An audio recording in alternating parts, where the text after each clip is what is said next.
So you want to start a candle business, but you don't know where to start. Well, you're in the right place. Candles are one of the hottest business ideas, but if you want to stand out, you're going to need more than just wax and wicks. As an experienced candle business owner, I know how difficult it could be for you to start your own business. So in this video, I'm breaking down exactly how to start a candle business step by step, from testing your candles to branding and launching your store. Hi everybody, if you're new here, you can call me Serene. I am the owner of Serene Aromas, where we talk about candles and skincare products. Let's get to it.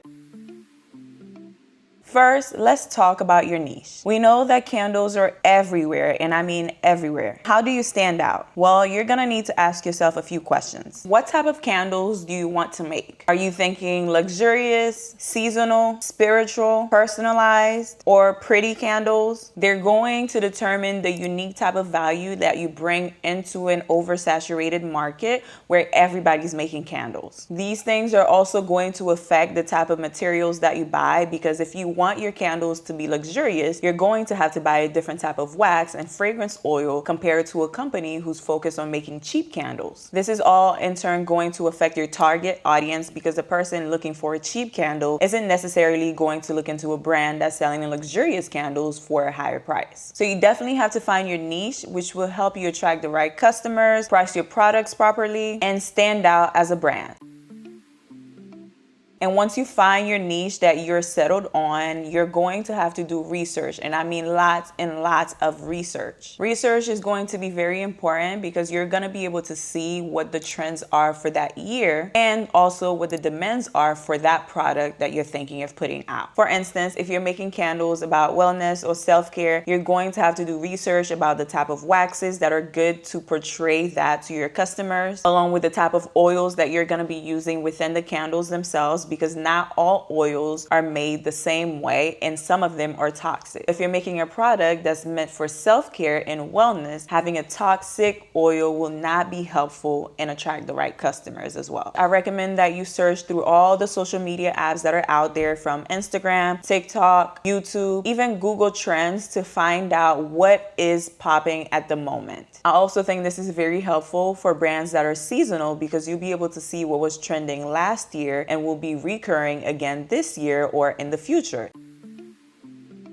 And then, of course, you have to learn the actual art of candle making. You're gonna need to experiment with the different types of waxes out there, the wick sizes, the fragrance oils or essential oils, depending on what it is that you're doing for your brand. But all in all, you're going to have to figure out how to make the best candle for your customers to keep them coming back to your brand. This is the time for you to test, and test again for all the things that you're changing for each and every single candle. For instance, if you have different wicks that you're thinking about using, you're going to have to check to see if they burn the candles properly. This is also when you'll find out which jars are perfect for candle making, which ones crack, which ones explode, and all the possible safety hazards that come with having a burning candle in your home. If you want a more detailed video about the things that you should be testing for the candle making process, I have a video and I will definitely link that for you below. You're also going to need to document everything that you're testing throughout this process, because it will help you improve your craft, prevent you from wasting time, and this is also a great way for you to keep content for your business in the long run. And even though you're never really done with testing, because whenever you're changing anything for your candles, you're going to have to test once again, it is a great way for you to gain more knowledge on what it is that you're presenting to your customers.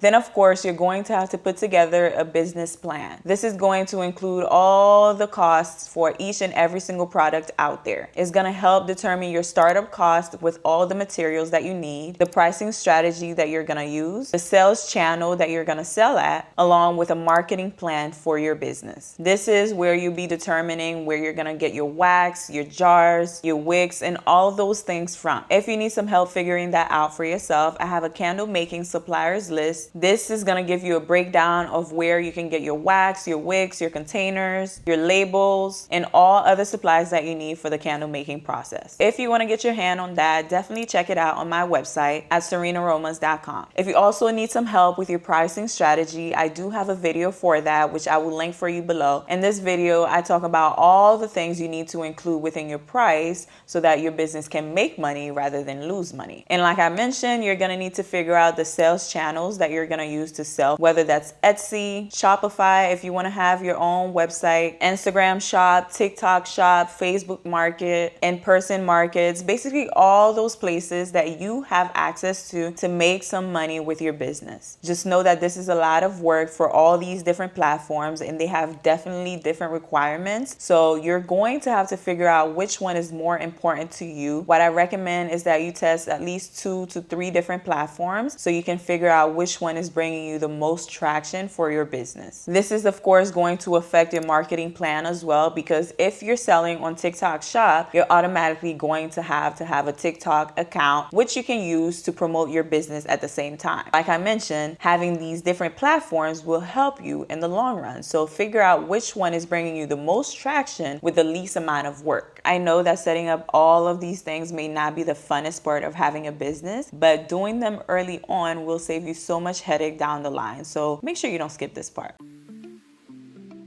And once you have that figured out, you're gonna move on to your actual business. So to run a candle business, you're definitely gonna have to do a lot of things behind the scenes that a lot of people don't know about. For one, you're going to have to register your business name. And this is something that I think is very important because it represents your brand as a whole. You're definitely gonna need to take your time, really think about what it is that you're putting out there, because your name represents your brand overall. You can change it down the line, but it's a long process, so you would rather have it right the first time. And once you have that name figured out, you're gonna need to decide whether you want your business to be an LLC or a sole proprietor, and so on and so on. Know that there are different restrictions and different requirements for each and every single type of business out there. So definitely do some research on what it is that you want to settle on. And once again, you can change this down the line, but it's a long process that I think would be better avoided. You're also going to need to get liability insurance for your company, especially if you're planning on selling in person. Most places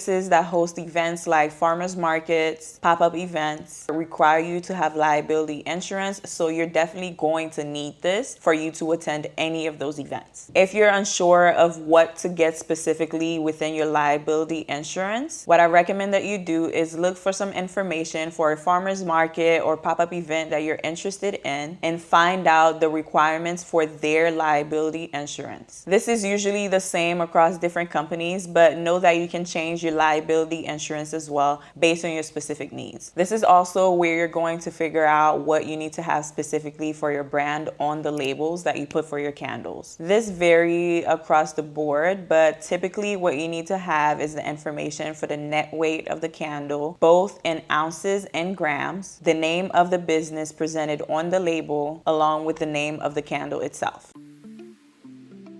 And once you have all of those things figured out, then you're definitely going to need to source your materials. This is where my candle making suppliers list comes in very handy for all of those people that don't know where to start. It breaks down each supplier with their specialties, whether they provide wholesale, samples, international shipping, and all of those things that you need to know so you can save money. Check that out at serenearomas.com. One thing you can also do when you're buying your supplies is look for local suppliers. This will help reduce the cost of shipping and potentially build a very long-lasting relationship with the supplier that you're tuned into. I also recommend that you test out a few suppliers just to see if they're consistent with their quality and communication. But of course, if you don't have the money to do that, you may have to just go locally. But know that local suppliers may not have all the things that you need for your candle making journey. Then of course, you're gonna need to build your brand. So you're gonna be creating the logo, the story behind the brand, and connect with people. For me, this is the most fun part because that's when you're gonna figure out how to be yourself and bring your own personality into your brand. Not only that, this is the part where you'll be able to get creative with your marketing, your packaging, your photography, and even your website. Just know that all of these things go hand in hand with the product that you're presenting to your customers. So make sure each and every single thing align not only with your logo, but also what your brand stands for. For instance, if you're making candles that are super fun and exciting, maybe you're gonna have bright colors on the website as opposed to a brand that is minimalist, because then they will be presenting very luxurious feel without much clutter and much going on in their photography, their packaging, and their branding overall. So don't be shy to be creative with this process, because you can change any and everything to your own liking and based on feedback that you're getting from your customers.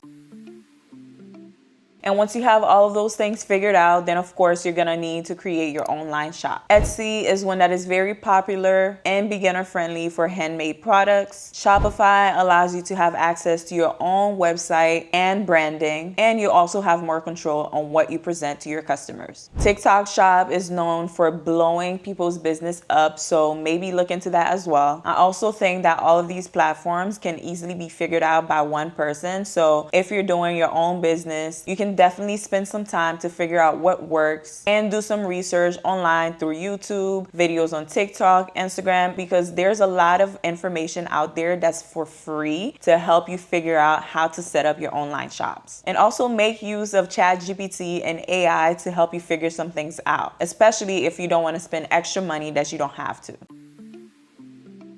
And while doing all of that, you're also going to need to market your business. And this is where social media comes in very handy, especially TikTok. Like I mentioned, it helps blow a lot of people's businesses up. But you can also figure out other platforms like Instagram, YouTube, email marketing, attending local farmers markets, just to help get your business out there and let people know what it is that you bring to them. What I recommend for this part is not being shy with any part of the process, because you're going to need to document everything. This is how your customers are going to feel connected to you, how they're going to see your progress over the years, which is going to make them want to support you even more. Another thing that I recommend that you do for your business when you're marketing is reach out to influencers or other brands to maybe collaborate with you, just so that you can get your brand out there. Just because the more eyes that are on you, the more likely your business is going to grow. I know this is something that I struggled with a lot when it came to business marketing, because I'm very introverted. So I was super shy, and I prevented myself from like doing a lot of things just because of how I am as a person. But I don't want you making the same mistakes. Make sure that you market your business and you document the process and you reach out to whomever you can, not only because they have a business, but also because they went through the process and know what it feels like to be alone, to be overwhelmed and stressed out of your mind. And then the last thing, of course, is scaling your business. This is when you're gonna grow and change what didn't work and focus on what does work so that your business can grow. Maybe a product that you thought was going to be a best-selling product was not the best. So you have to figure out what exactly you need to do moving forward to help with other products down the line. You're also going to need to add new products, offer some bundles to your customers, and maybe look into wholesale as well, because that way your brand will be able to expand a little bit more. But all in all, the point of your business is for it to grow. So don't be shy about receiving comments from people about things that you need to change. All feedback will be good feedback, whether it's negative or not, because then you'll know what exactly you need to focus on. You'll know what your customers are enjoying, what they need more of, and how to reach new customers down the line as well. And that is how you start a candle business. All of the things that I mentioned are super important, so make sure you don't skip any part of this process. But some of the things that I want you to really focus on is defining your niche, learning the craft, because that is super important to help your customers keep coming for more products, creating a business plan, because that will determine the cost of everything that you need to spend money on, along with handling the legal and safety of opening your business. Not only that, I also want you to focus on creating as much content of the behind the scenes and the process as possible, just so you can see your progress, but also so that you can show it to your customers and show them that you're an expert in your field and you've gained the experience over the years. This will help create a lot of trust within you as a company and help build a customer relationship with you. If you found this video helpful, make sure to like and subscribe, and let me know in the comments below what kind of candle you want to create for your business. Thanks for watching, and I'll see you in the next video. Until then, bye.